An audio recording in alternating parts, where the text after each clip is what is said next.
ભગવા સેના દ્વારા સરકારને રજૂઆત કરવામાં આવી કે મહારાષ્ટ્રમાં ગૌ માતાને રાજ્ય માતા જાહેર કરાઈ છે તો ગુજરાતમાં પણ ગૌ માતાને રાજ્ય માતા જાહેર કરાય. મહારાષ્ટ્ર સરકારના નિર્ણયથી અમે ખુશ છીએ તેવું જણાવ્યું. આવો નિર્ણય રાજ્ય સરકાર કરે, હિન્દુઓ માટે વિચારે. તો ખાસ ભગવા સેના દ્વારા સરકારને આ અંગેની રજૂઆત કરાઈ. રાષ્ટ્રીય ગૌ માતાનો જે વિષય હતો એમાં જે મહારાષ્ટ્રે જે વિષય લીધો છે ને રાજ્ય માતા ઘોષણા કરી છે તો નવરાત્રીનો પર્વ ચાલે છે.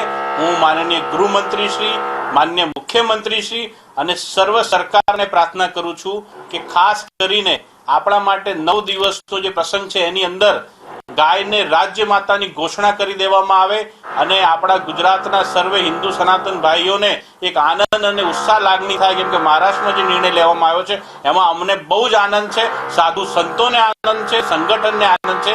તો ગુજરાત સરકારને હું પ્રાર્થના કરું છું કે આપ શ્રી પણ અમને આનંદ થાય એવો 9 દિવસમાં કોઈ સારો નિર્ણય લો